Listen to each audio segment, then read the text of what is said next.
Muito bom dia. Bom dia, Tainá. Bom dia, João. Bom dia, Iago. Bom dia, Laila, Rita. Bom dia, Bárbara. Bom dia, Adriana. Bom dia, Nicole. Bom dia, Dado. Bom dia, Henrique. Bom dia, Tainá. Acho que já dei bom dia para Tainá, né? Tudo bom com vocês, pessoal? Espero que esteja tudo certo com os senhores e com as senhoras. Aqui tomando meu mate. E nos preparando para a nossa última aula sobre vegetação. Então, hoje a gente vai terminar, pessoal, a parte de vegetação do Brasil, né? Essa parte dos biomas brasileiros e tal. Então, vamos já de cara começar, mas antes, eu queria saber uma coisa. O professor Pastor já iniciou o livro 2 com vocês? Respondam, por favor.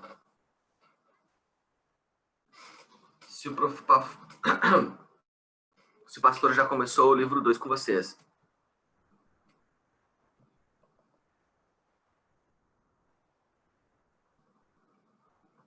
Esperar a resposta de vocês aí no chat. Talvez tu não saiba se o professor Pastor, de repente, começou o livro 2 ou não. Tu podia me dizer qual foi a última aula que o professor Pastor trabalhou com vocês, de repente? Só para eu me organizar no cronograma.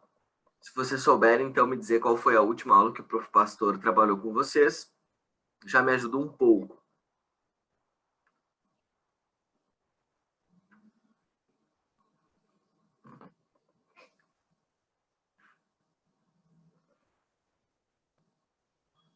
Ninguém sabe? Por que eu estou perguntando isso, né, pessoal? Porque essa parte do livro que eu estou trabalhando com vocês era um pouco mais extensa do que a parte que o professor Pastor está trabalhando com vocês. Então, pode acabar rolando um desacompanhamento das duas frentes, né, das duas matérias que cada professor, dos dois conteúdos, né, que cada professor está seguindo. Então, se vocês não souberem me dizer aí, depois eu falo com o professor Pastor para nos organizar para a semana que vem, né? Então, como eu tinha comentado com vocês na semana passada, hoje a gente ia finalizar a vegetação e ia ver alguns testes para fazer. Eu também separei aqui o teste que alguém tinha pedido para fazer semana passada, que era a questão 5 do livro de vocês. Também separei depois para a gente fazer, tá? E aí, se der tempo, no final dessa aula, a gente pode ainda corrigir alguma questão que vocês tenham dúvidas do próprio livro de vocês. Eu consegui abrir o material aqui. E aí a gente pode conversar sobre questões que vocês tenham dúvidas, certo? Outra coisa que eu ia falar, me esqueci, mas daqui a pouco eu posso me lembrar e a gente vai conversando então, tá, pessoal? Só deixa eu sair aqui botar meu celular no silencioso para não tocar. E vou abrir também aqui a aula no meu celular, para poder acompanhar a tela, tá? Então vamos dar início à nossa aula. Seguinte, pessoal, a nossa aula de hoje, então, terminaremos as formações vegetais do Brasil. Então, vou abrir aqui a nossa aula, tá? Aí.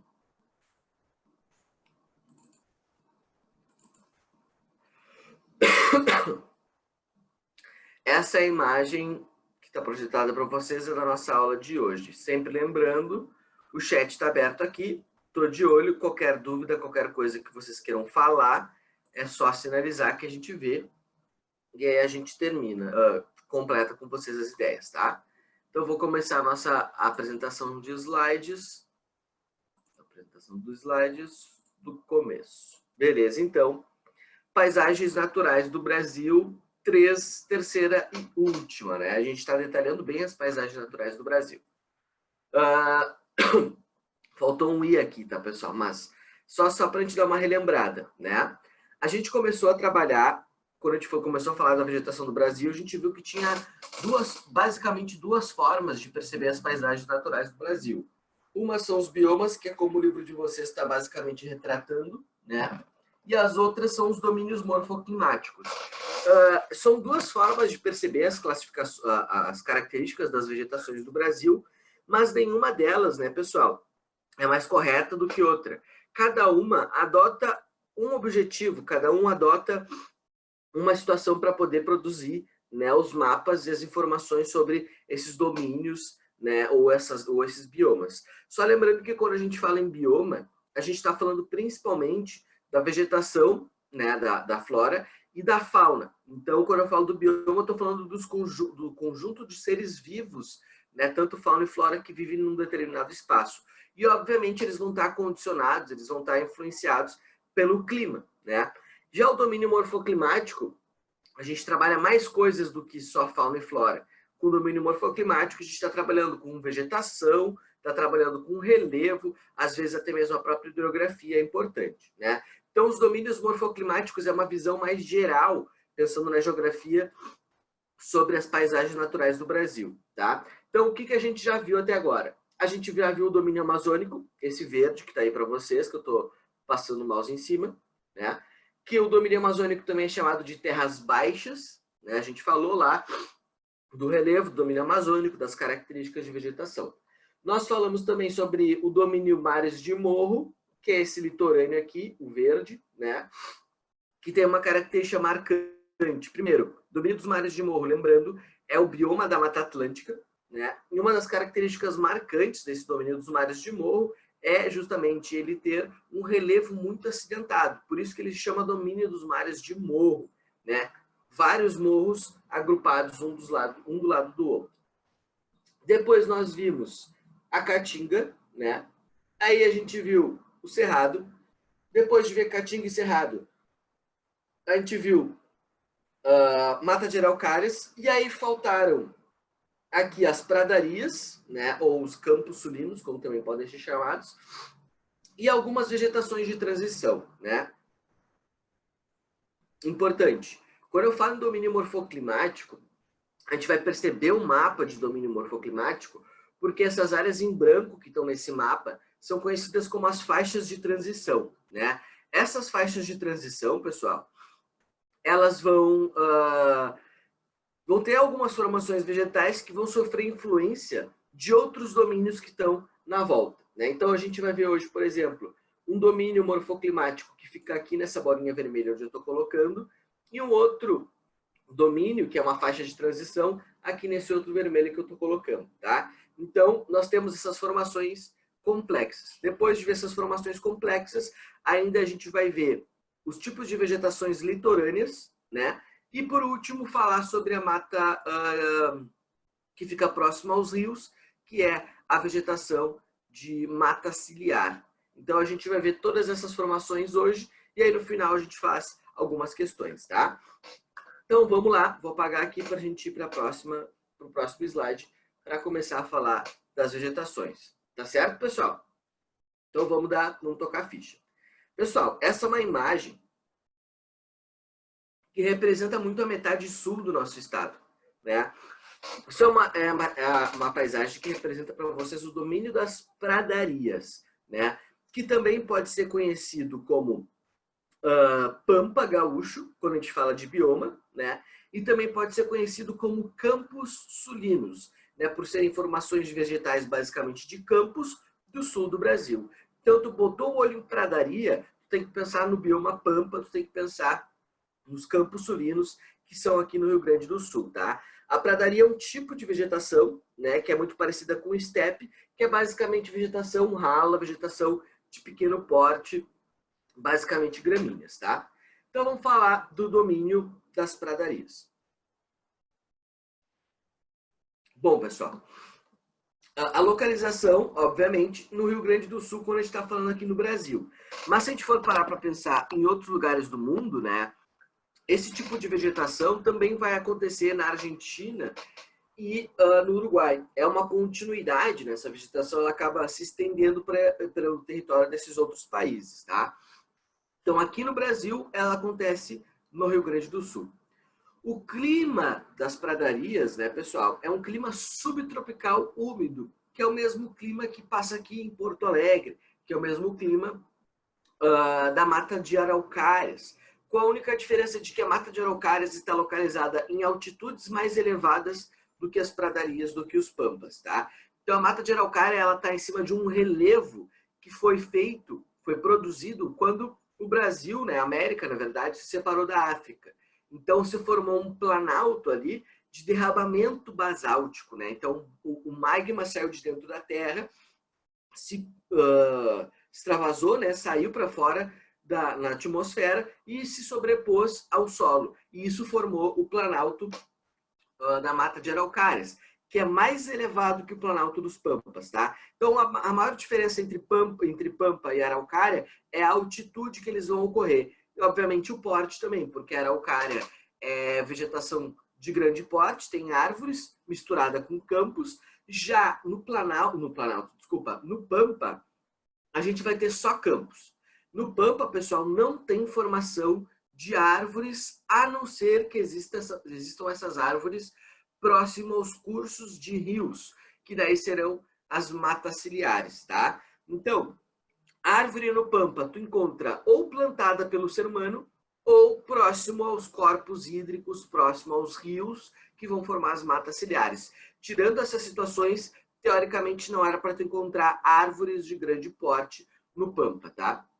E uma coisa interessante sobre o Pampa, né, pessoal? O Pampa gaúcho, ele é uma vegetação de transição. Só que é uma transição entre dois tempos, é uma transição entre dois climas. Aqui onde nós vivemos, pessoal, há muito tempo atrás, há uns 230, 240 milhões de anos atrás, era deserto. E a vegetação do Pampa é a primeira vegetação a se formar sobre esse deserto que existia no passado. Então a gente tem uma transição, uma vegetação de transição entre dois tempos que vão envolver dois climas. O clima, um paleoclima, que a gente chama, né, um clima antigo, que era o clima de deserto. Hoje em dia a gente tem um clima mais úmido. Então a primeira vegetação que está se formando ali é o Pampa, uma vegetação campestre. Então tu tem que imaginar que embaixo desse Pampa nós temos resquícios, né, de um clima antigo, que seria um clima desértico. Além disso, a gente encontra fósseis também de animais que nos ajudam a ter esse entendimento. Então, o Pampa é uma vegetação de transição entre dois tempos e entre dois climas, um clima do passado e um clima atual, tá? Isso vai ser importante daqui um pouco, quando eu for falar dos impactos do Pampa, tá? Então, grava isso que eu falei para vocês.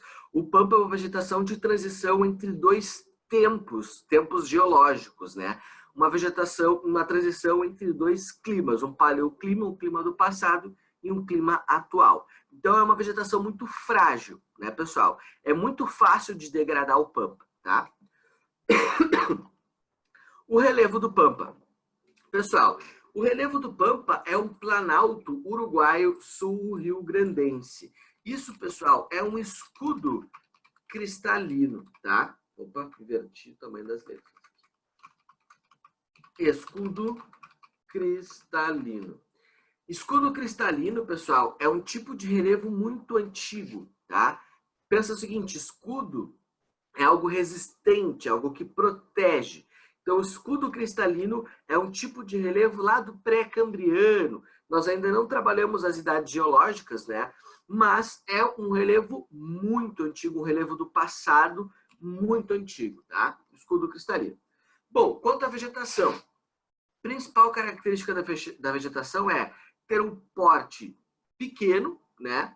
Um porte baixo, basicamente gramíneas, né? E herbáceas, e ser uma vegetação muito homogênea, né? Muito parecida.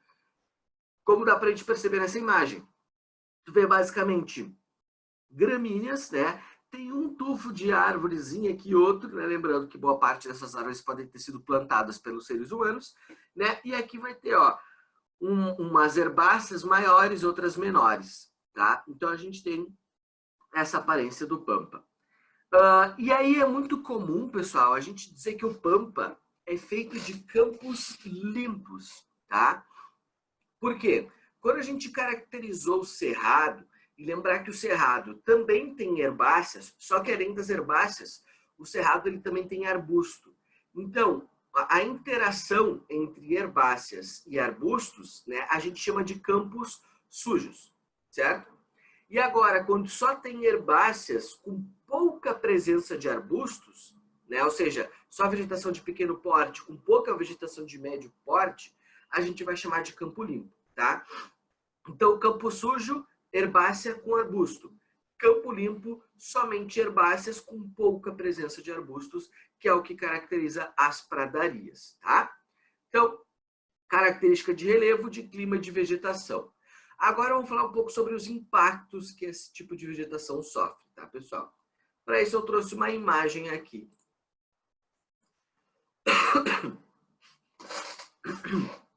Isso, pessoal, é uma foto aérea do Pampa Gaúcho.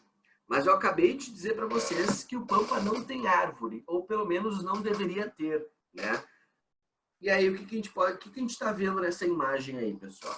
A gente está vendo, primeiro, o Pampa é esse verde mais clarinho que vocês estão percebendo, o verde mais ralo aqui. Isso aqui é o Pampa, tá? Não sei se vocês conseguem perceber, tá? Se vocês quiserem comentar, eu vou ficar muito feliz, porque eu não sei se vocês estão aí, estão prestando atenção na aula, né?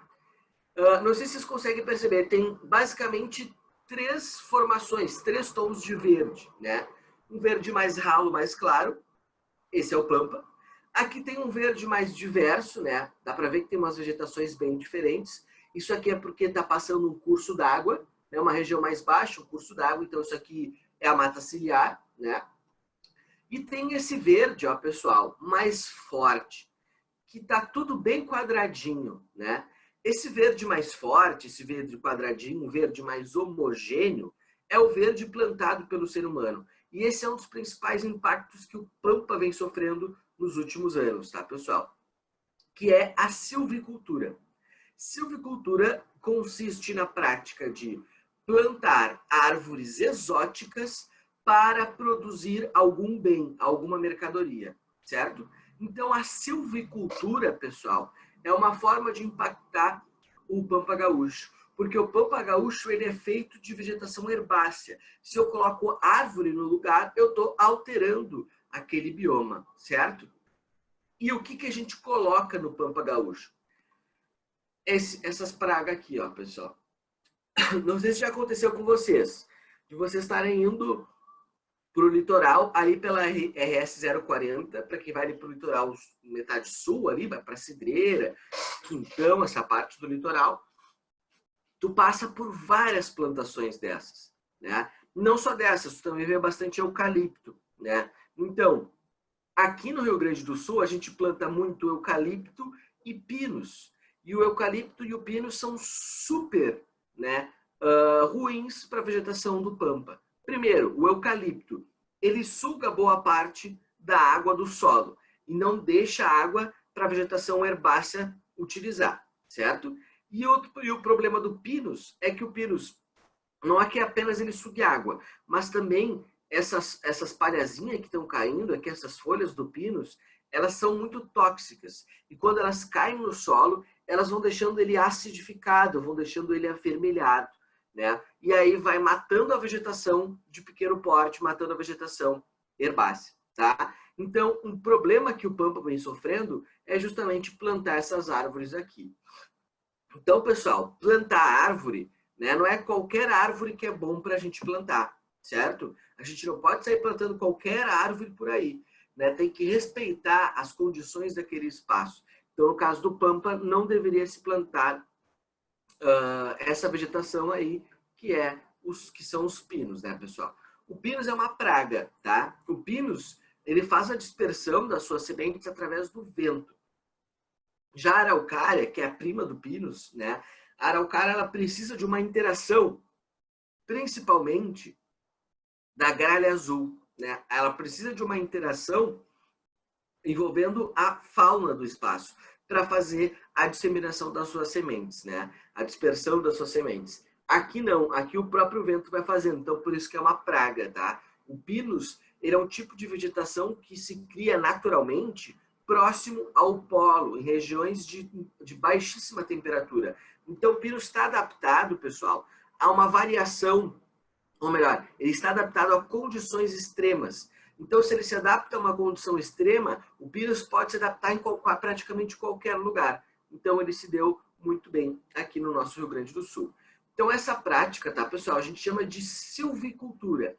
O pinus e o eucalipto plantados no Rio Grande do Sul servem basicamente para produzir madeira, né, produzir móveis e folha, celulose.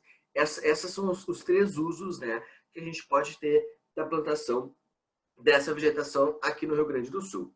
Eu, quando era guri, assim, mais novo, né, eu viajava para a praia, ali pela RS 040, eu me lembro de eu olhar, assim, andando no carro e olhar aqueles pinos um atrás do outro, bem enfileiradinho. Aí eu pensava, meu Deus, como a natureza é perfeita, né? Como a natureza ela é uma coisa maravilhosa, ela é tão simétrica, deixa um do lado do outro, enfileiradinho, né? Mal sabia eu que não era fruto da natureza aquilo ali é fruto do ser humano.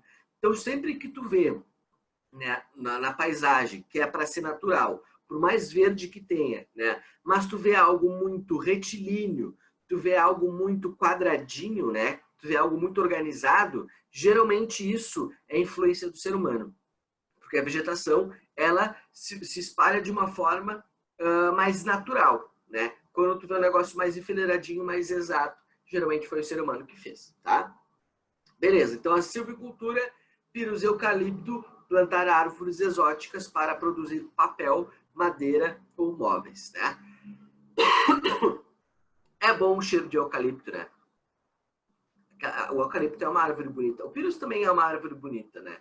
Mas os dois são ordinários, tá, pessoal? Bonitos e ordinários. Bom, pecuária, tá? A pecuária também é um problema para o Pampa Gaúcho, certo? Por quê?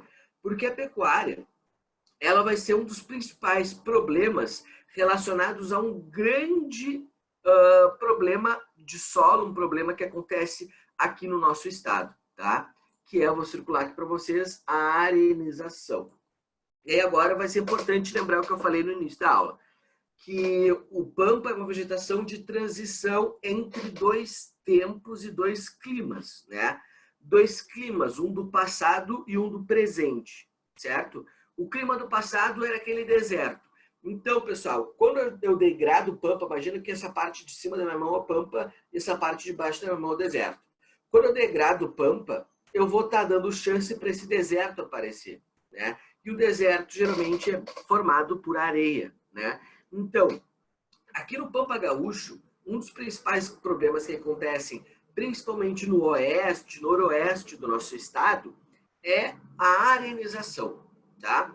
A arenização é um processo causado principalmente pela pecuária. O gado, ele come, né, o pasto e ele pisoteia o pasto também, tá? E aí tu imagina o seguinte, o gado pisoteando o pasto, ele vai estar compactando o pasto.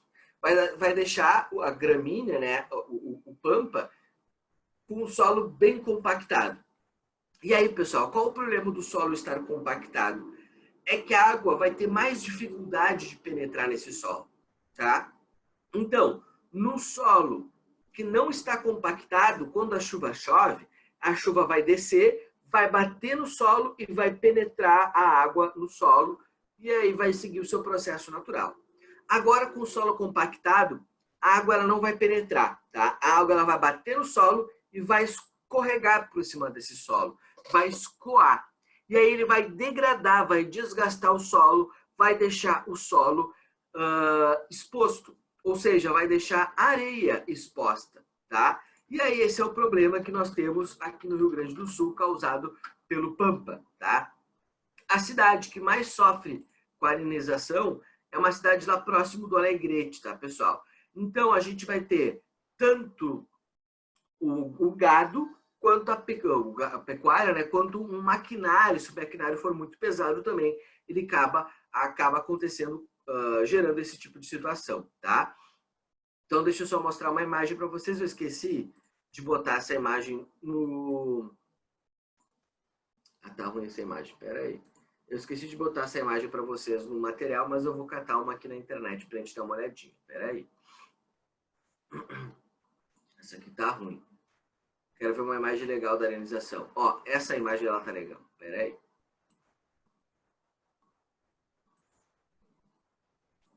Olha só. Isso é arenização, tá, pessoal? O Pampa, dá para ver ele tá aqui, né? E essa região ela já sofreu muito com a compactação, né, gerada pelo gado. Então, tu imagina, quando chover aqui, pessoal, a água ela não penetra, ela escorrega e ela vai tirando a vegetação de cima, tá? E aí vai ficando com o solo exposto. Então, isso é a arenização, causada pela pecuária. Por que eu estou falando bastante sobre o bioma pampa? Porque nós estamos no Rio Grande do Sul, né, pessoal? A URGS é um tipo de prova que pode cobrar um pouco mais o pampa. Tu não vai esperar isso, por exemplo, de uma universidade do centro ou do norte do país. Tu vai ver isso sendo cobrado principalmente aqui na URGS. Então, por isso que eu estou dando uma focadinha maior no pampa, tá? Então, isso aqui é arenização, deixando areia, deixando o solo exposto. Qual é o problema disso, pessoal? Bom, primeiro, degrada o pampa, não vai mais ter pampa. Segundo, tu perde solo. E aí até mesmo a própria agricultura vai sofrer com isso, tá, pessoal?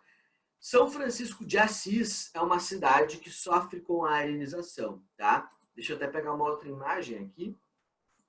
Essa outra imagem legal. Ó, outra imagem. Ah, tá ruim o tamanho dela. Mas é uma outra imagem que dá pra gente perceber a arenização, tá? Então, falei de arenização com vocês, os dois principais impactos do pampa, tá, pessoal? Coisas interessantes de se notar no pampa. Por mais que o pampa seja bastante homogêneo e tenha um porte muito baixo, ele tem uma boa biodiversidade, viu? Das espécies, tá? Dessas espécies que nós temos no pampa, que são basicamente herbáceas, a gente tem uma boa diversidade, né, por metro quadrado. E, curiosamente, o bioma pampa é um dos biomas que nós menos cuidamos no Brasil. É o bioma que menos tem unidades de conservação, tá? A gente tem muita unidade de conservação na Amazônia, na Mata Atlântica, no Cerrado, na Caatinga, e o Pampa, ou as pradarias, né, gaúchas, elas têm poucas unidades de conservação. A maior parte das unidades de conservação do nosso estado, elas estão concentradas na metade norte, que é onde tem bioma Mata Atlântica, tá? Principalmente na parte nordeste do nosso estado. Então, muito pouco preservado é o pampa. Não é à toa que a gente se preocupa tanto com a preservação dele, tá, pessoal?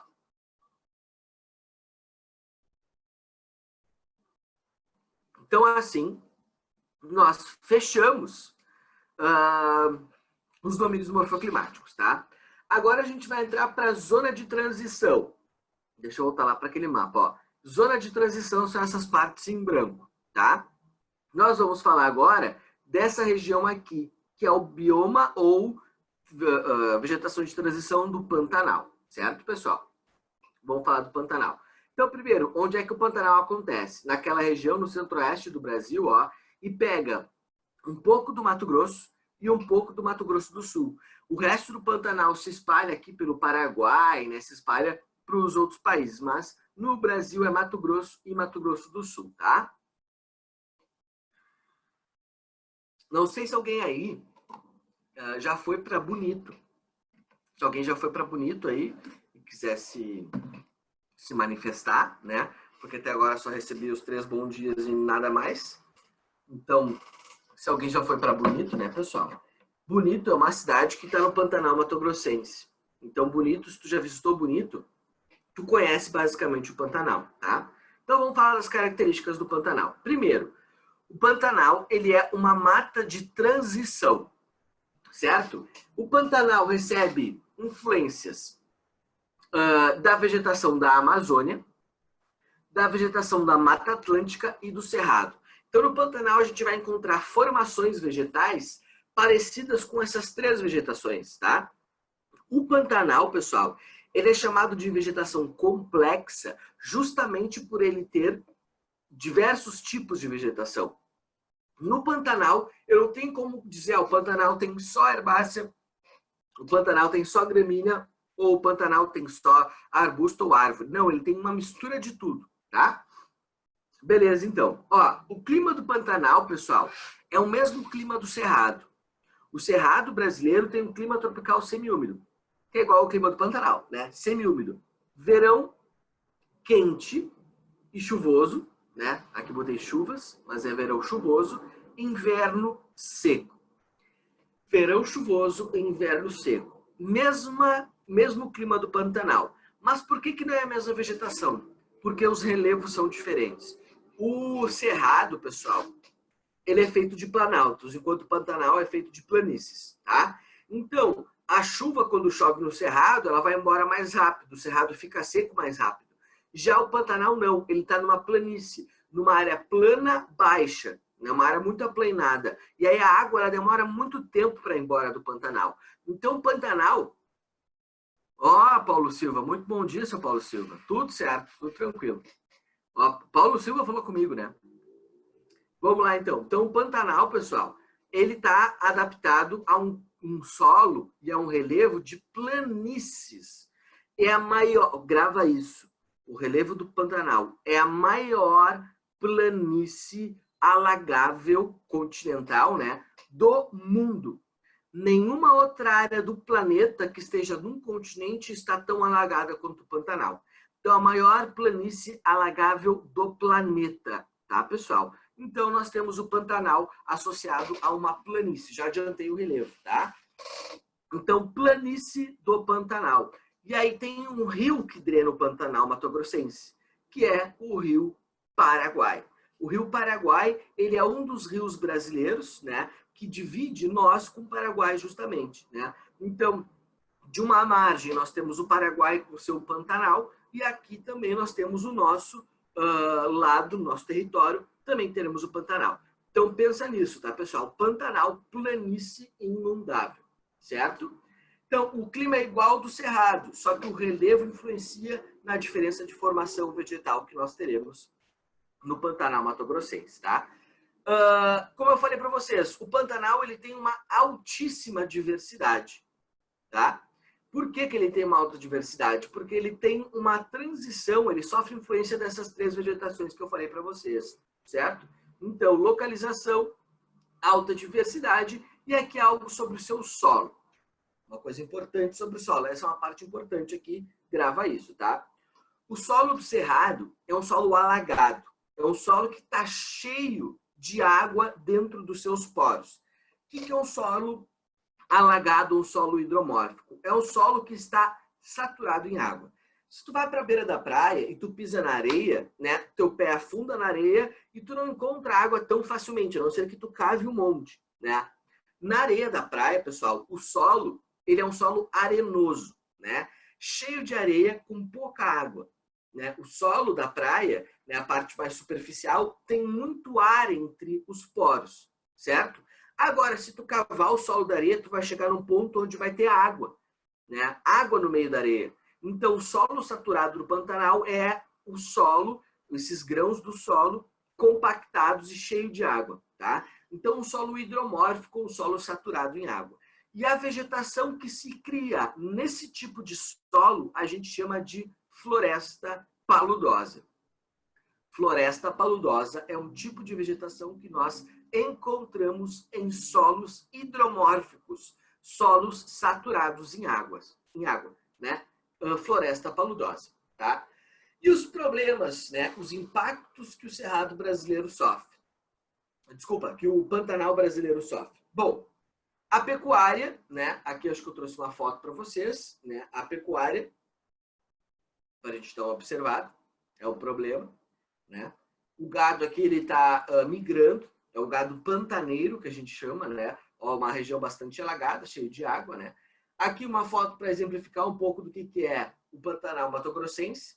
Olha só, ele é plano, pessoal. Tu olha o horizonte, tu quase não vê elevações, né?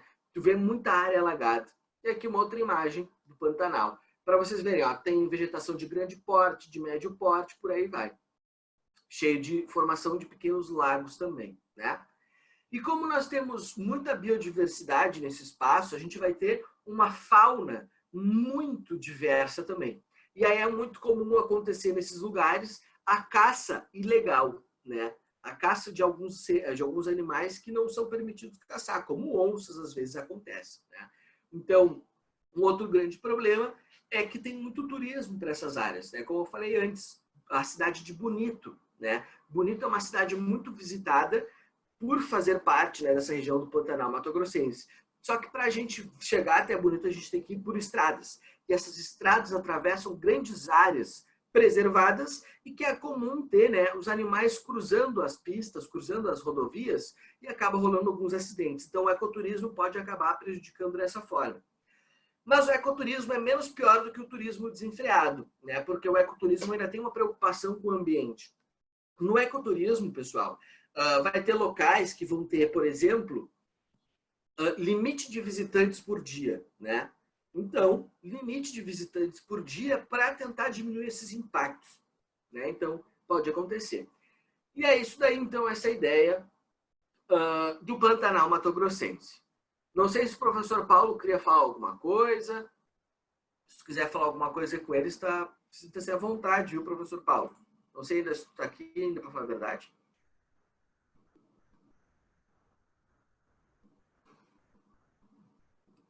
Acho que o professor Paulo já foi embora. Bom, eu não sei se ele queria dizer alguma coisa, ele só queria me dar um bom dia, né? Mas é isso daí. Bom, última formação vegetal daquelas grandes que a gente estava vendo, tá? Essa aqui é a Mata dos Cocais, ou Zona dos Cocais, certo? Pessoal, Mata ou Zona dos Cocais. O que a gente vai perceber nele? Ele é basicamente feito por espécies de coqueiros e palmeiras, né? É basicamente isso que tu vai ver nessa vegetação. Então, essa é uma vegetação que está localizada numa sub-região do Nordeste brasileiro, tá? Que é a região do meio norte, que pega um pouquinho do Maranhão e do Piauí. São os dois estados que vão ter a Mata dos Cocais. Deixa eu subir ali para mostrar para vocês, ó. Mata dos Cocais está bem aqui, ó, pessoal. Pega um pouco do Maranhão, que está aqui, e o Piauí, que está destacado para vocês. Então, a Mata dos Cocais, ela acontece no meio norte. É a transição entre o Nordeste para o norte do Brasil, certo? Vamos voltar ali para as imagens, para o texto. Então, Nordeste e meio norte, entre o Maranhão e o Piauí. Pessoal, o clima é o mesmo clima do Cerrado também, tá? Clima semiúmido, tropical semiúmido, verão chuvoso e inverno seco. Pessoal, a vegetação da Mata dos Cocais é uma vegetação muito homogênea, né? É uma vegetação que não tem uma variação de espécies, é basicamente uma espécie que se cria nesse espaço, tá? Então, na Mata dos Cocais, a gente vai dizer que prevalecem as palmeiras. E aí eu botei duas espécies para vocês, a carnaúba e o babaçu.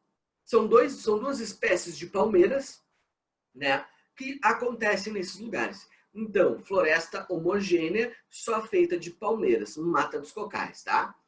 Bom, pessoal, quais são os impactos que os cocais vêm sofrendo? Basicamente dois. Obviamente podem ter vários, mas dois são mais importantes. O primeiro deles é a agricultura.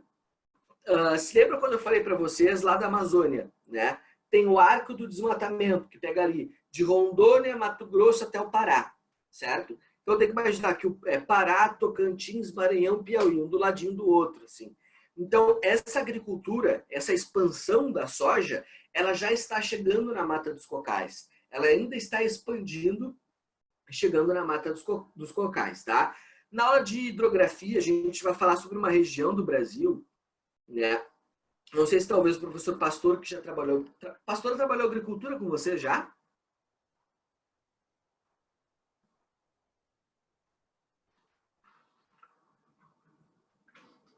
O professor trabalhou agricultura? Não sei se ele já trabalhou agricultura do Brasil com vocês.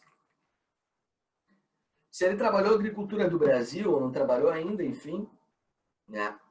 Tem, pessoal, uma vegetação que é a Mata dos Cocais e dentre também o Cerrado, que vem sofrendo com o impacto da agricultura. E é uma região que sofre principalmente com esse impacto da agricultura, pensando nas suas reservas hídricas, que é uma junção de vários estados, que é o Mapitoba ou Matopiba, tanto faz. Mapitoba ou Matopiba, é Maranhão, Piauí, Tocantins e Bahia. Mapitoba ou Matopiba. Esses 4 estados, pessoal, vêm sofrendo com o avanço dessas plantações, desses cultivos de grão, certo? Então, Maranhão, Piauí, Matopi, né? Maranhão, Piauí, estão inseridos nessa lógica, tá? Então, o cultivo de grãos, principalmente da soja, também vai ter plantação de arroz, tá? Que esses tipos de cultura agrícola vão trazer muito uso de água e aí vão trazer um impacto para aquele espaço, certo? E para finalizar, O último impacto que acontece na Mata dos Cocais está ligado à indústria química, à indústria farmacêutica, à indústria de cosméticos, tá, pessoal? Essas vegetações, essas palmeiras, né, dentro do seu caule, ele tem muito óleo. E aí é muito comum as indústrias farmacêuticas ou de grandes cosméticos, né? E aí tu pensa Nivea da vida, essas grandes empresas, vão para lá e acabam se apropriando de alguns espaços para extrair o óleo, ou seja, uma extração vegetal, né, para produzir cremes e produzir óleos, certo? Então, a extração dos óleos, não os óleos, né, os óleos, né, dessa região é um grande problema. Inclusive, uma questão do Enem cobrou uma questão sobre as quebradeiras de coco, né? As quebradeiras de coco são mulheres que vivem nessa região do Maranhão e do Piauí, que tiram principalmente seu sustento dessas vegetações, da carnaúba e do babaçu. As quebradeiras de coco, né, elas estão... É um tipo de população que, que tira o seu sustento, né, da vegetação. É o tipo de população que tira o sustento da vegetação. Ela tem uma relação muito próxima com o espaço natural daquele lugar. Só que desde quando começou a chegar essas grandes empresas, elas começaram a dificultar o acesso dessas quebradeiras de coco a essas vegetações. Então, a própria população, né, que é daquele espaço, começou a sofrer problemas para acessar esses lugares onde se planta, né, ou melhor, onde se tem essa vegetação, certo? Uma última coisa importante sobre a Mata dos Cocais é que ela é uma vegetação, pessoal, que nós dizemos ser uma vegetação secundária, né? Aquele espaço ele já foi desmatado e agora se criou uma outra vegetação em cima dele, tá? Então, é uma vegetação secundária, Mata dos Cocais. Certo, então, pessoal? Acho que é isso daí sobre a Mata dos Cocais. Antes de eu passar para a vegetação litorânea, alguma dúvida, pessoal? Está tudo bem com vocês aí? Vocês estão acompanhando a aula? Tem 13 participantes online aí. Tudo certo? Tudo tranquilo?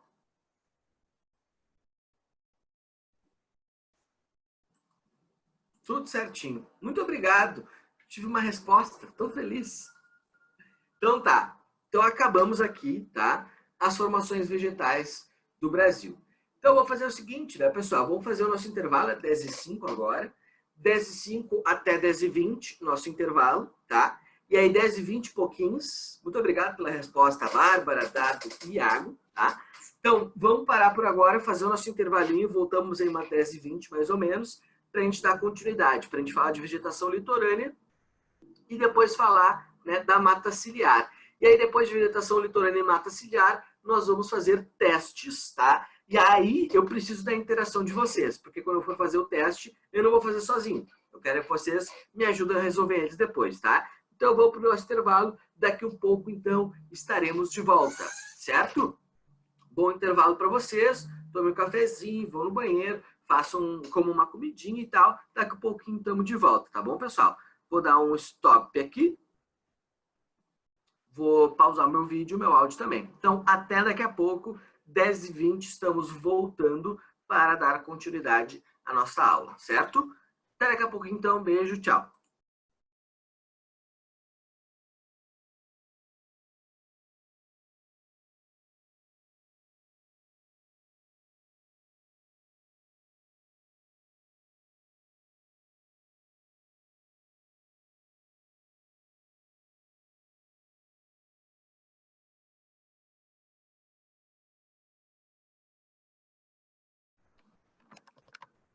Olá, pessoal. Estamos de volta. Estão por aí? Já voltaram?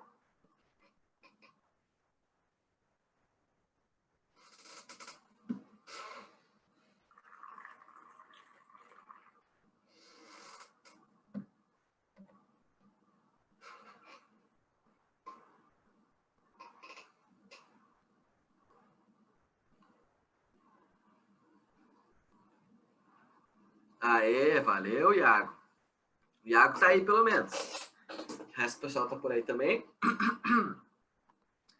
A gente começa a dar continuidade à nossa aula.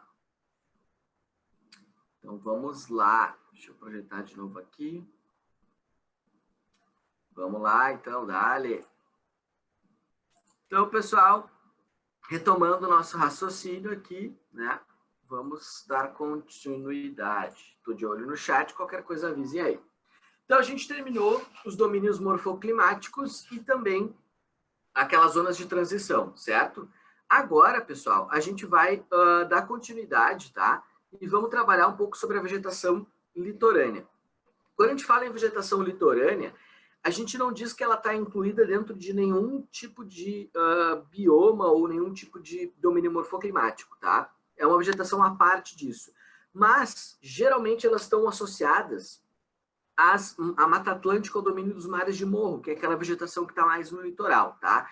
Então, a vegetação litorânea é aquela vegetação que está bem no limite entre o continente e o litoral. Uma dessas vegetações litorâneas, eu tenho certeza absoluta que vocês conhecem.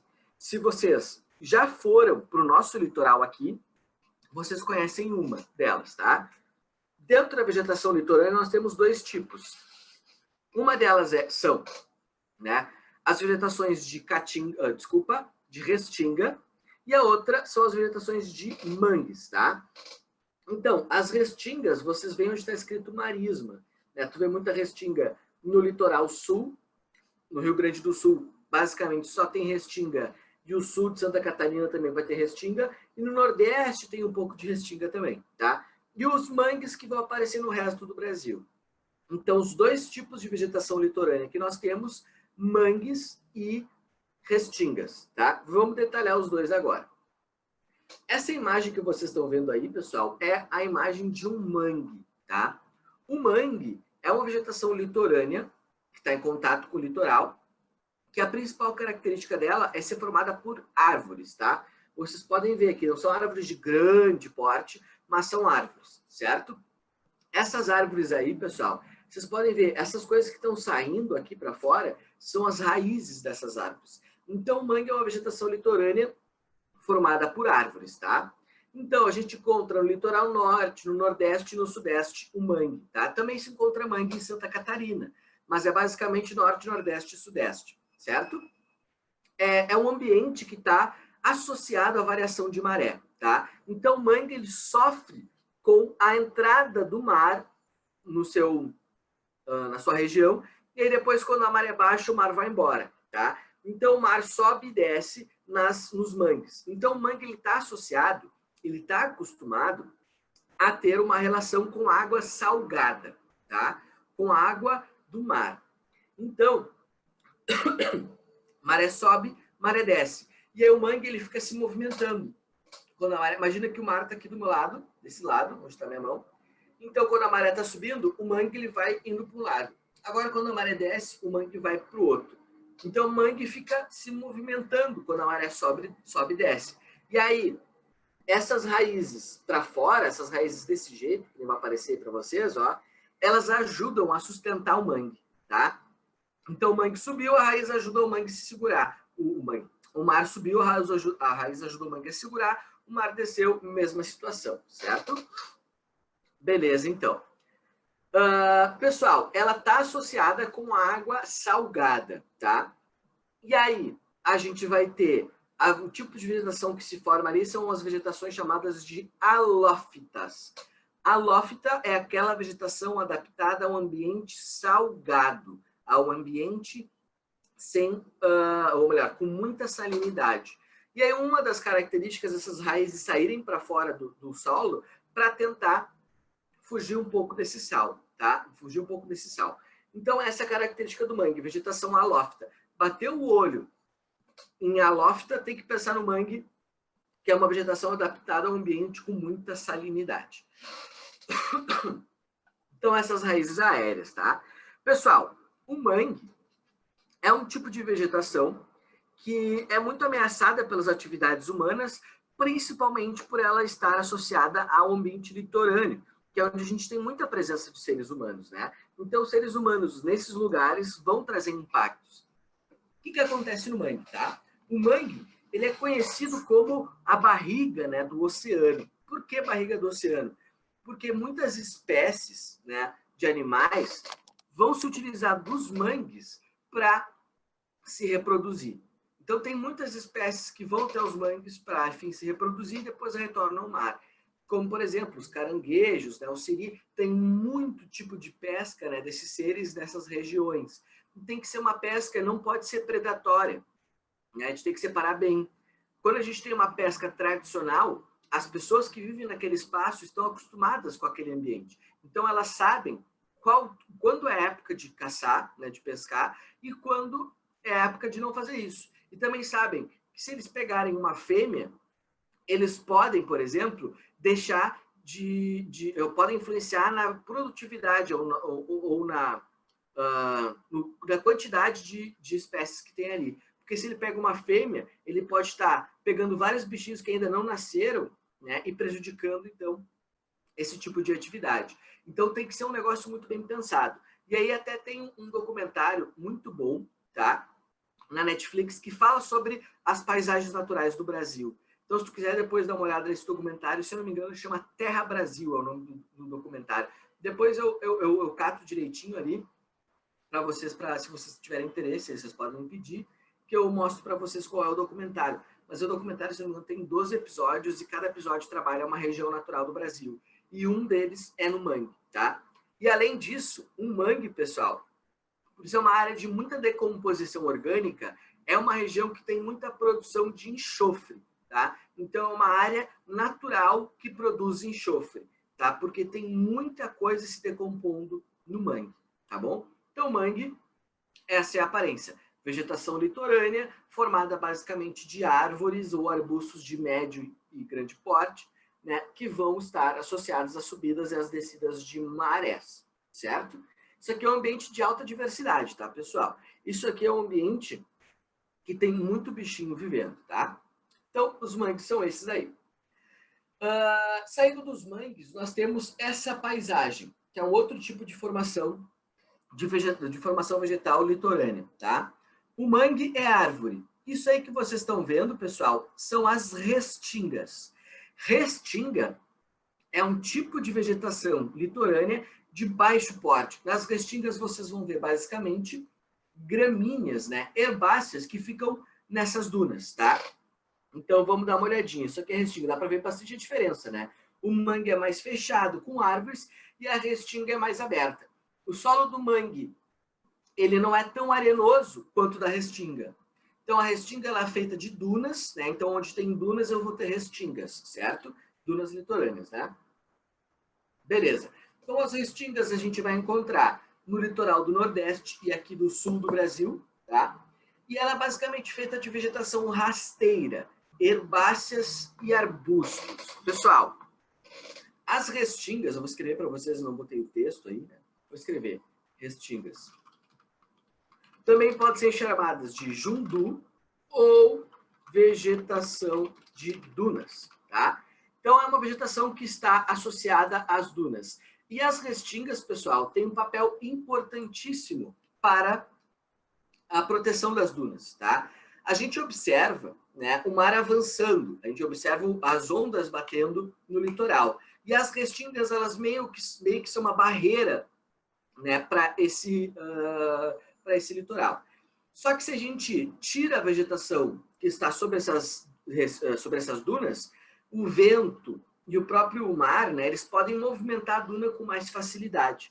Então, se o ser humano vai lá, desmata e constrói sua casa perto do mar, a tendência é de que a duna se movimente e ela vai entrando para dentro do continente, tá? Então, pessoal, se a gente está desmatando a restinga, a gente está possibilitando com que as dunas se movimentem, possibilitando com que as dunas avancem para o continente, tá? E tanto as restingas quanto os mangues sofrem, pessoal, com atividades humanas, né? Até em Santa Catarina teve um... Como é que se chama? Um resort, esse é o nome. Um resort que foi construído numa área de mangue, né? Tanto mangue quanto restinga são áreas de proteção permanente. A gente não pode desmatar, tá, pessoal? Tanto mangue e a restinga têm um papel importantíssimo para a dinâmica daquele lugar. Vou catar um vídeo aqui para mostrar para vocês rapidamente, tá?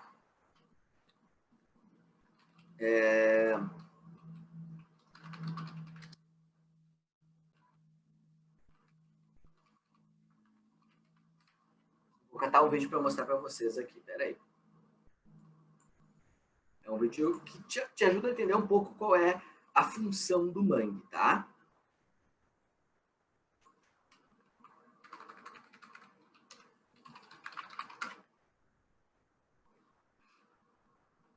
Aqui, ó, achei. Deixa eu pegar só a imagem aqui para passar para vocês.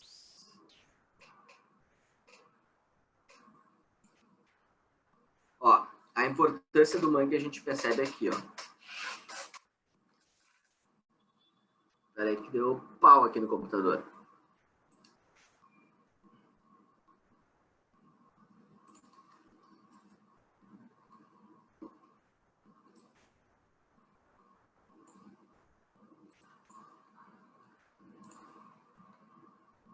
Não tá carregando, peraí.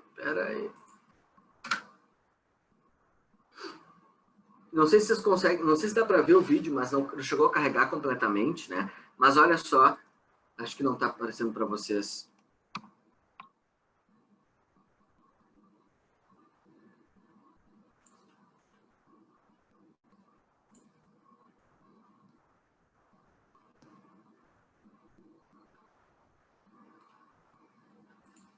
Fica ruim de ver assim, né? Mas eu vou fazer o seguinte, ó. Vou copiar e tô mandando aí nas mensagens para vocês, ó. Esse é o vídeo, tá? Se vocês quiserem dar uma olhada, porque eu acho que esse negócio não permite com que eu faça isso, né? Porque ele trava demais, eu tô olhando aqui no celular junto, ele tá travando um pouco, mas a gente consegue perceber qual é a função do mangue, né? O mangue, ele protege o litoral do avanço das ondas do mar. Ele dá uma amortecida, né, pessoal, nas ondas do mar. Então essa é uma função do mangue. A duna, ela também tem uma função meio parecida, tá? E aí olha só o que pode acontecer. Se a gente desmata as dunas, né, pessoal, as dunas elas avançam e acabam ocasionando esse tipo de imagem. Olha só que loucura. Essas dunas aí, pessoal, elas não estavam aí quando os caras construíram essa casa. Essa casa ela foi construída, né? E pelo desmatamento dessa vegetação de restingas, a gente teve o avanço das dunas para cima dessas casas. A casa está embaixo ali da duna, né, pessoal? Então a duna ela tem esse papel importante, a restinga tem esse papel importante, que é proteger as dunas, né? Do movimento delas, tá? Vamos ver se eu trouxe alguma outra imagem aqui. Não sei. Não trouxe. Aqui trouxe sim. Olha só essa outra imagem. Dá para ver que as dunas elas avançaram e acabaram engolindo essas casas, tá? Então, se a gente não protege as restingas, esse tipo de evento pode se tornar muito comum. É óbvio, né, pessoal, que é muito bom o cara ter uma casa na praia que esteja quase que na beira da praia, né? É ótimo isso, com certeza. Mas a gente tem que entender os impactos que esse tipo de ação traz para o ambiente, tá? Então, tá registrado para vocês o avanço das dunas. Fica a dica desse vídeo aí depois para vocês verem a importância do mangue. Para finalizar, as vegetações. Última vegetação que a gente vai ver, mata ciliar, e aí depois a gente vai fazer os exercícios para testar, certo? Então, ó, pessoal, a mata ciliar é basicamente essa vegetação que está aqui nas bordas do rio. Essa formação de árvores, basicamente, que nós temos nas bordas do rio. Pessoal, a mata ciliar, ela tem um papel fundamental, que é proteger as margens do rio, tá?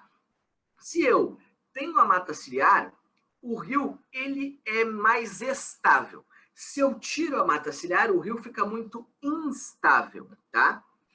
Vocês já viram, né, o Arroio Dilúvio, ou o Riacho Ipiranga, né, que é aquele rio, o Arroio Dilúvio é aquele rio que tem na Avenida Ipiranga.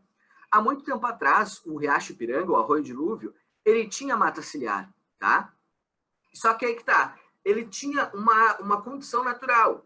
É normal o rio ir comendo, né, o litoral, não, as margens, ele ia abrindo as curvas, é normal o rio fazer isso. Só que como a gente queria construir uma avenida ali, a gente não podia depender disso. Então, o que a gente fez? Eles, né, canalizaram o rio. O que é canalizar um rio? É revestir todo o leito do rio de concreto, cimento, para fazer com que o rio percorra sempre aquele mesmo lugar. Porque se eles não canalizassem o rio, ia ser mais dinâmico, ele ia ir mais para os lados. Então, eles canalizaram, tiraram toda a mata ciliar, canalizaram o rio, né? Qual é o problema disso? A mata ciliar tem dois papéis importantes para o rio. Primeiro, né, ela ajuda com que a água da chuva penetre no solo primeiro, para depois ir para o rio, tá? Se eu não tenho mata ciliar, quando chove, a água vai direto para o rio e o rio enche mais rápido. Com mata ciliar, a água bate na mata ciliar, penetra no solo para depois chegar no rio, tá? Então, quando eu tenho mata ciliar, a água da chuva ela pode demorar 2 dias para chegar no rio, certo? Já quando eu não tenho mata ciliar, a água chega em segundos, minutos ou até mesmo horas para chegar no rio, certo? Então, o rio enche mais rápido. Então, a mata ciliar, ela tem essa função. Aqui, ó. Definições, né? Mata ciliar, árvores nas margens dos cursos dos rios.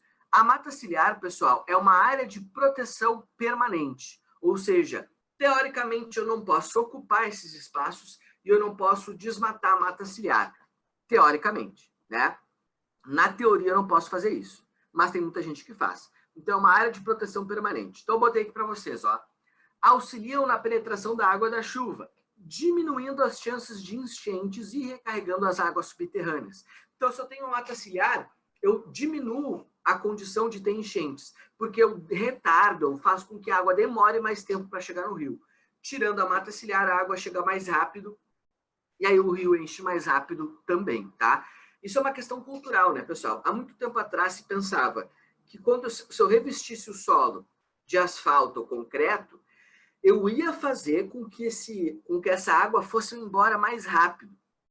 Então, dá uma noção de que não ia alagar. Só que vai chegar em um ponto da cidade que vai alagar, porque vai acumular água muito mais rápido, né? Então, isso é uma noção que a gente tinha no passado. Hoje em dia, a gente entende um pouco melhor como é que funciona essa interação da água da chuva com o solo, certo? Outra função do rio, da mata ciliar, ela protege a margem dos rios da erosão. Então, ela deixa a margem mais segura. Se eu tiro a vegetação, se eu tiro a mata ciliar, o rio ele vai erodindo, né, a margem do rio. E aí eu vou desgastando. Se eu desgasto a margem, vai chegar mais areia no fundo do rio. E aí o rio enche mais rápido, tá? Então, aqui, ó, protege o rio do assoreamento. Isso seria o assoreamento.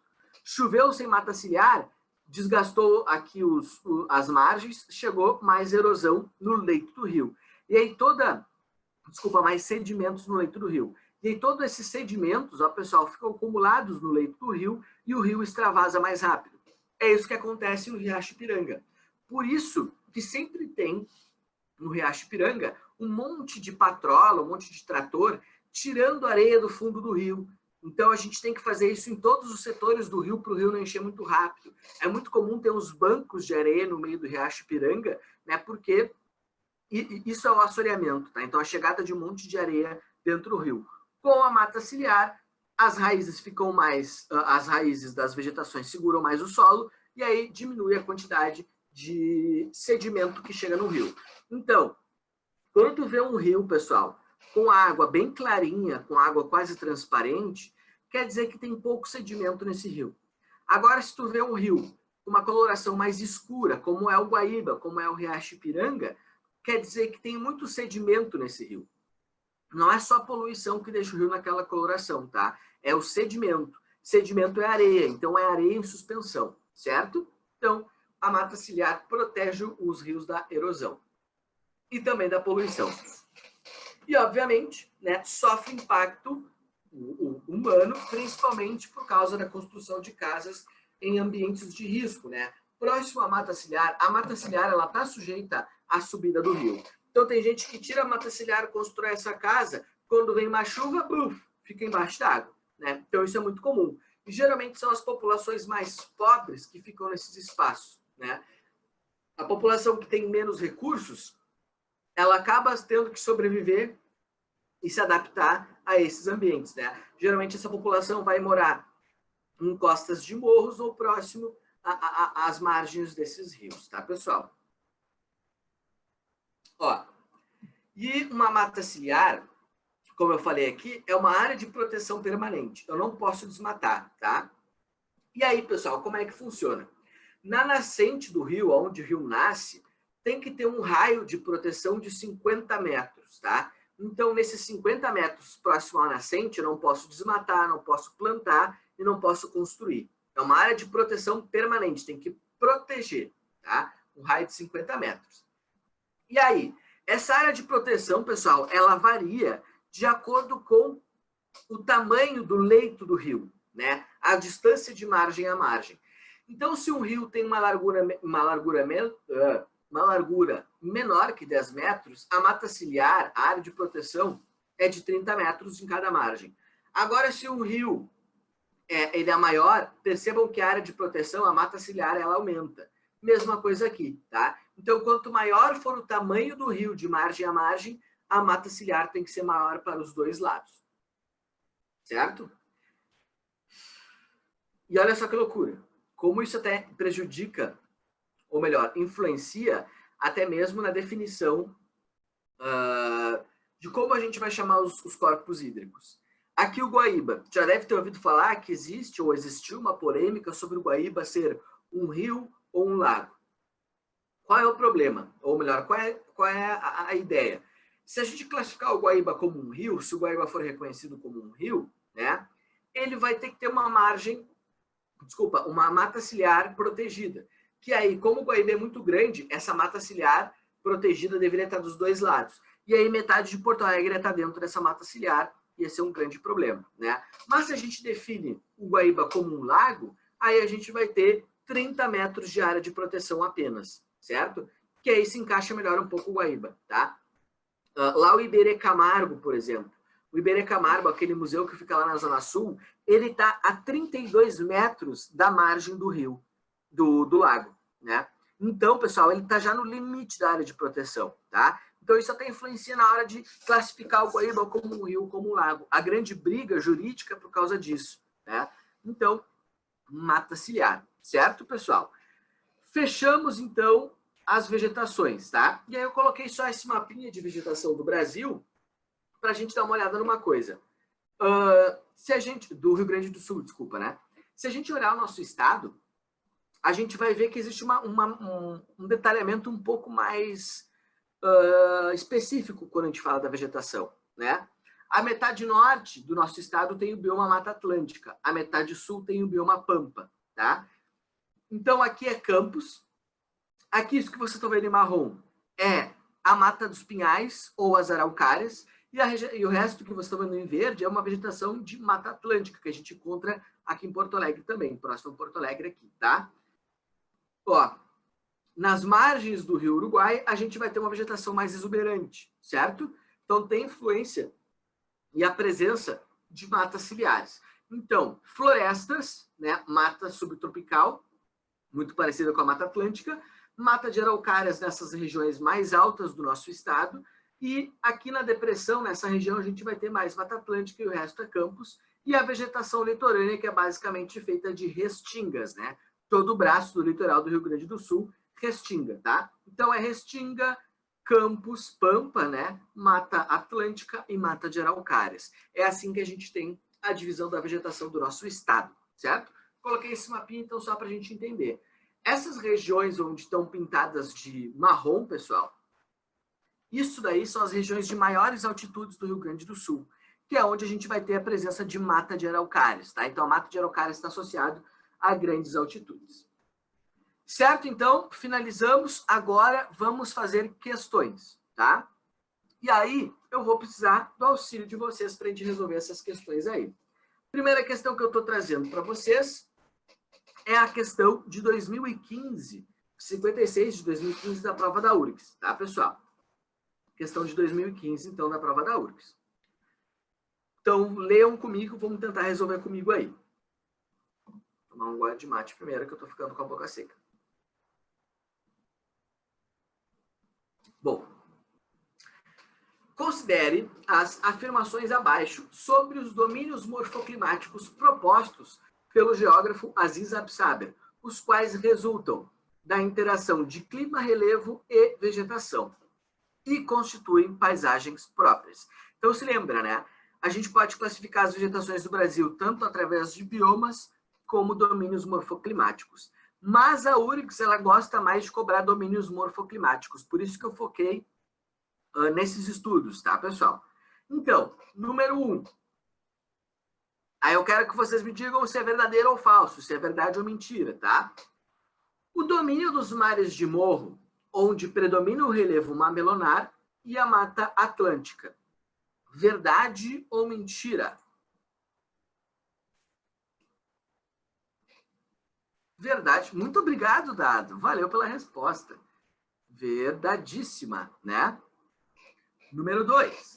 Domínio das pradarias, onde predomina o clima subtropical, o relevo de coxilhas e a vegetação herbácea de campos. Verdade, perfeito. Muito obrigado, muito obrigado. Verdadíssima, né? Pessoal, as coxilhas são aqueles relevos levemente inclinados, que fazem parte do Planalto Uruguai-Sul-Rio-Grandense, daquele escudo cristalino, né? Então, são pequenas ondulações, né, num relevo de planalto. Domínio das caatingas, predominante no interior do Nordeste brasileiro, caracterizado por depressões interplanáuticas semiáridas.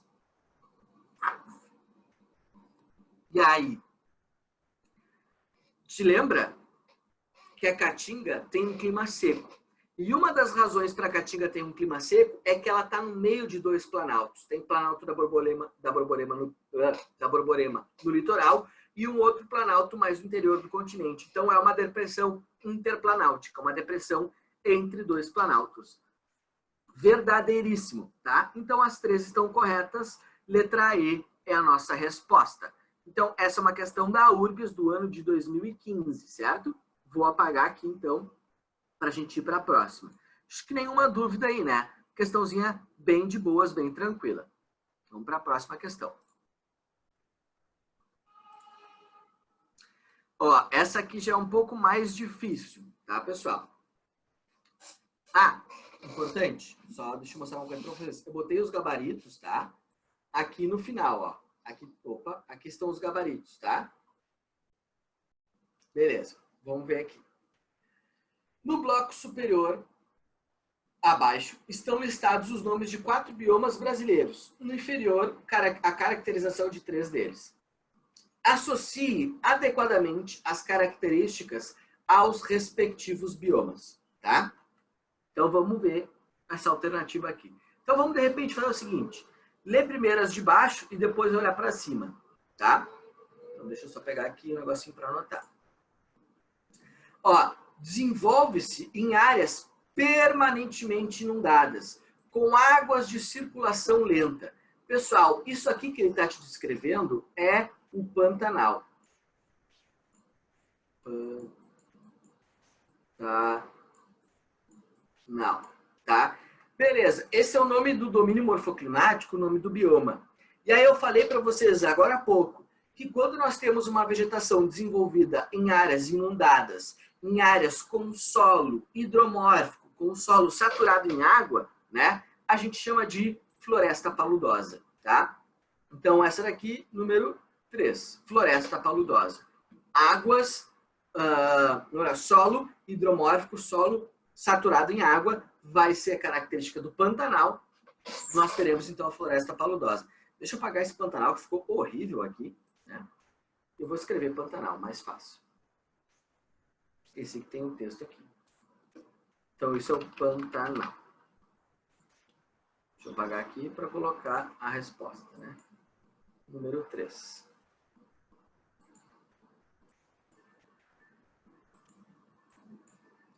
Pantanal. Certo? Vamos para a próxima, então.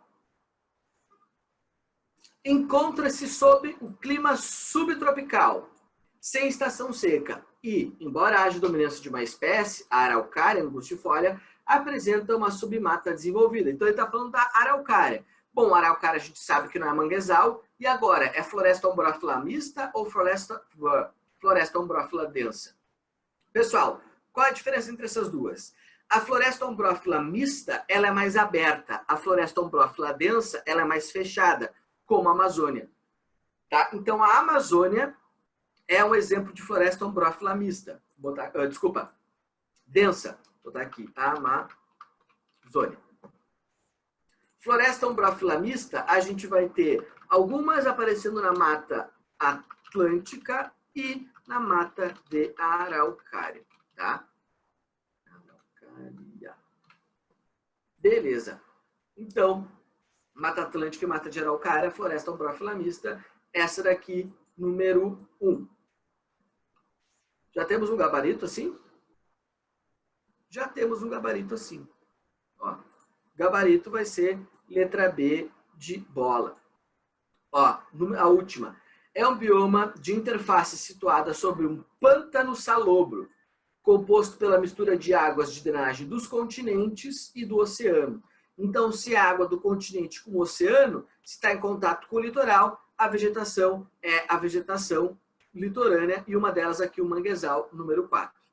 Então, essa questão é um pouco mais difícil, questão do ano de 2012 da prova da URGS, tá? Então, é isso daí. Vou fechar, vou apagar aqui. Alguma dúvida nessa questão? Alguma coisa que vocês queiram que eu destaque, que eu fale um pouco mais? Se vocês quiserem, me avisem aí que eu falo. Alguma dúvida? Não? Nada? Beleza, então vamos para a próxima.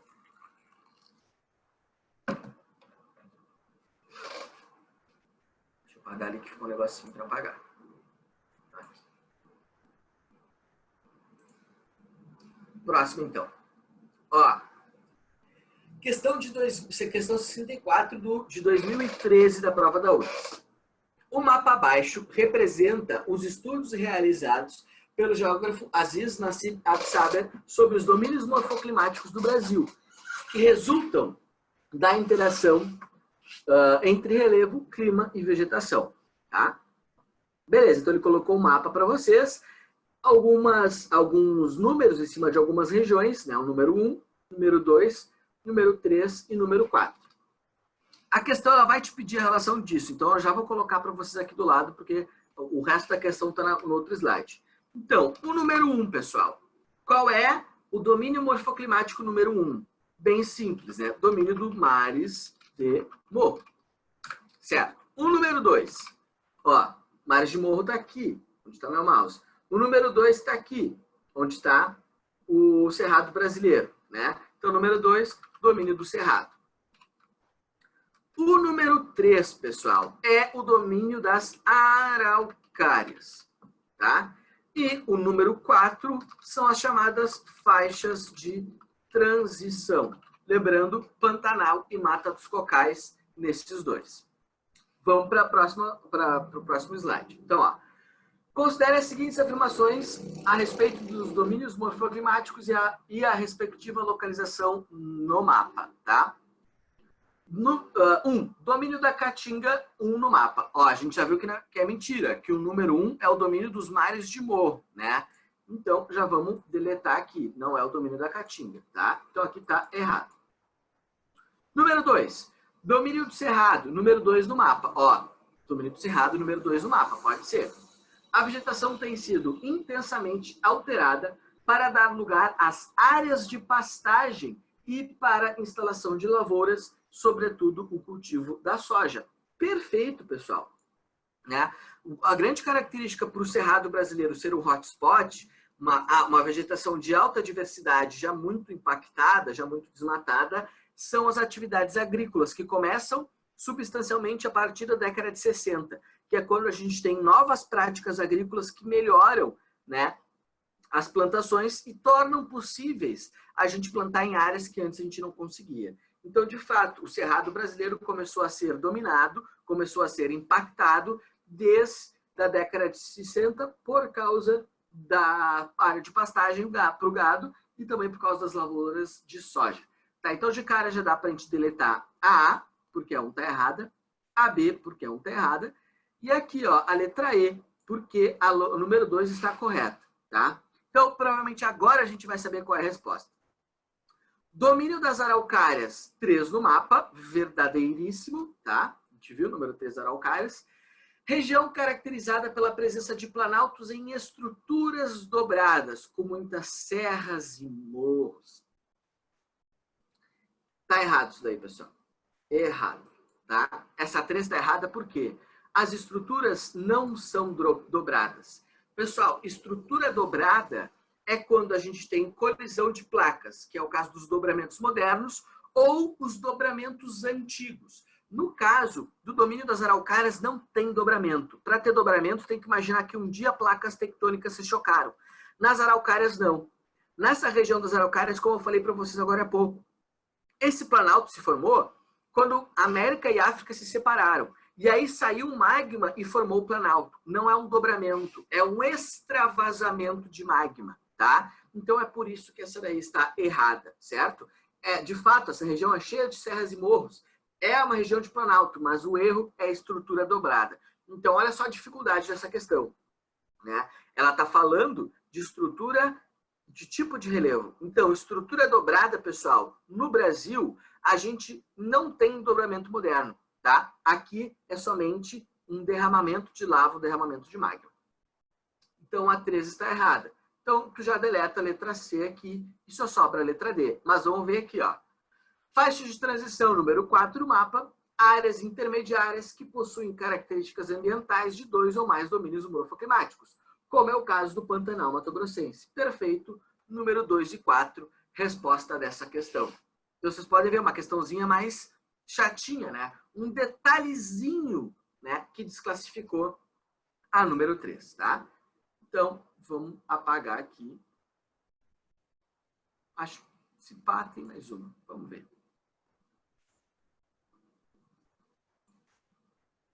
E a última, de 2015. Então, observe a charge abaixo.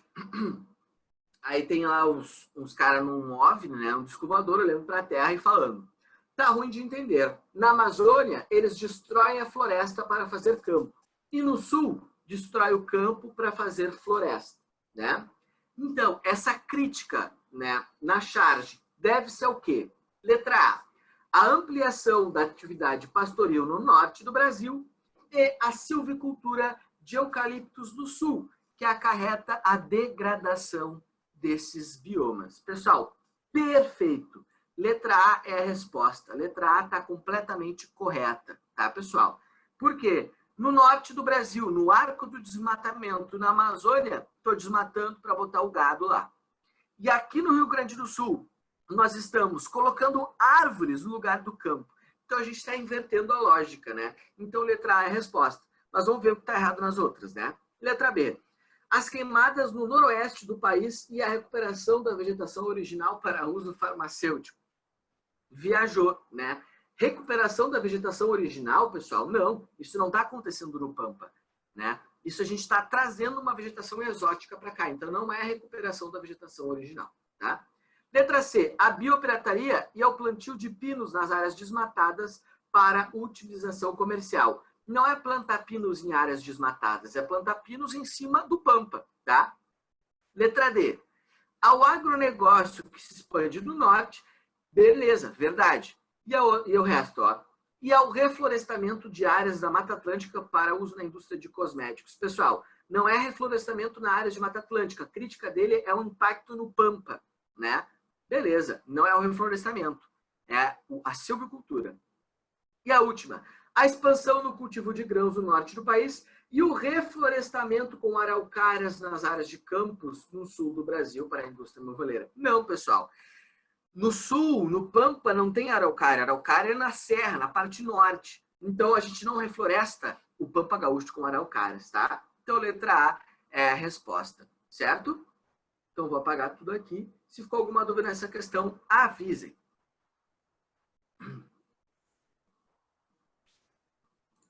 E aqui os gabaritos, tá? E, B, D e A dessas questões que eu trouxe para vocês para a gente dar uma olhada.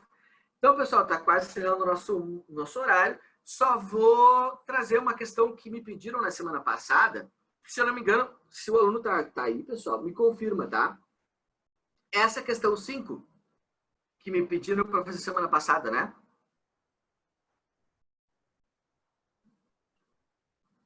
Não me lembro quem é que me pediu, mas alguém me pediu. Essa mesmo.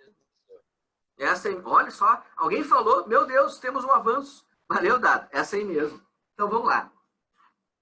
Aproveitar esses últimos 2 minutinhos aqui, ó.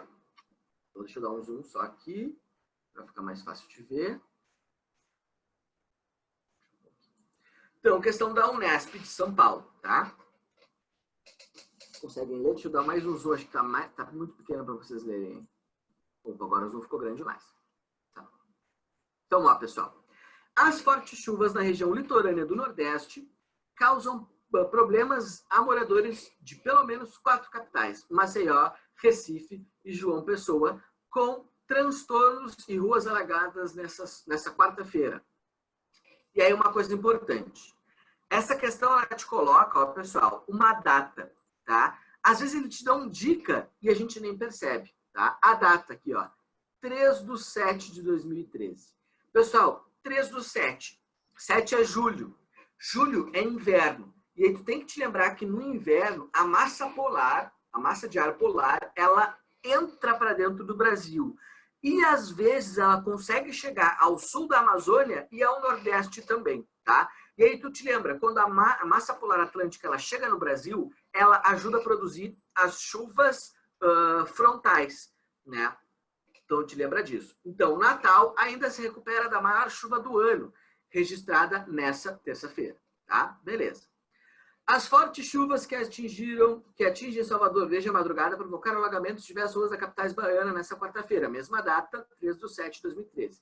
Segundo a Defesa Civil do município, da meia-noite até meio-dia foram registradas 31 solicitações de emergência, incluindo 14 deslizamentos de terra. De acordo com o Climatempo, entre 1 e 8 horas da madrugada, né, o Instituto Nacional de Meteorologia registrou quase 37 milímetros de chuva acumulados em Salvador, com rajadas de vento atingindo 40 km por hora.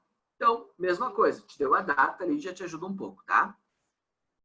Vamos ver as alternativas ali. Um pouquinho. Ó, deixa eu apagar aqui.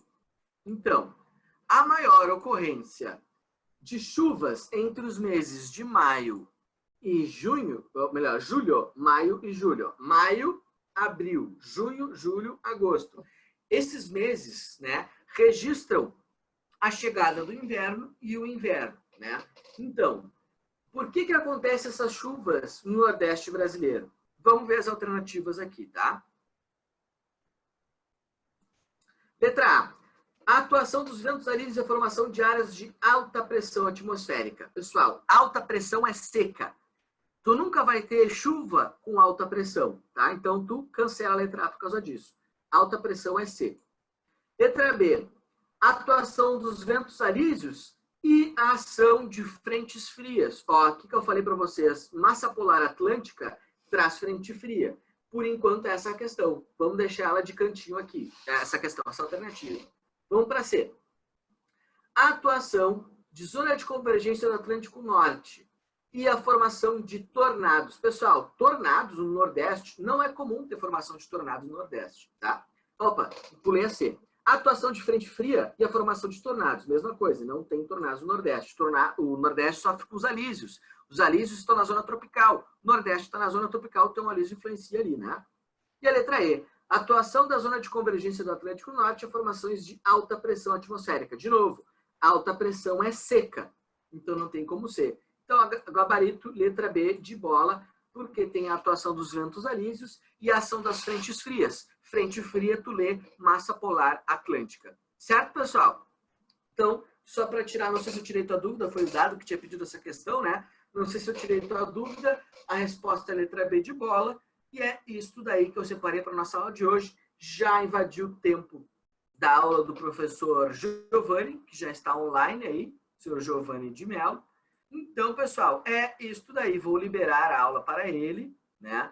Então, Giovanni, agora é contigo, tomar conta desses moleques e dessas meninas aí e uma boa aula de física para vocês, tá, pessoal? Espero que tenha ajudado. E aí, semana que vem, vamos trabalhar já o livro 2, tá? Então, semana que vem, vamos entrar no livro 2. Eu vou falar com o professor Pastor, já que vocês não me responderam, se o professor Pastor começou o livro 2 ou não, eu vou falar com ele, eu me resolvo com ele, tá, pessoal? Então, valeu, boa semana, boa aula de física para vocês e até semana que vem com novas matérias, tá? Qualquer dúvida sobre essa matéria que a gente terminou, vocês podem me chamar à vontade, tanto pelo Facebook quanto pelo Instagram, né? Por aí vai. Então, vocês podem me chamar à vontade. Boa aula, seu Giovanni, e até semana que vem, tá, pessoal? Tchau, tchau para vocês.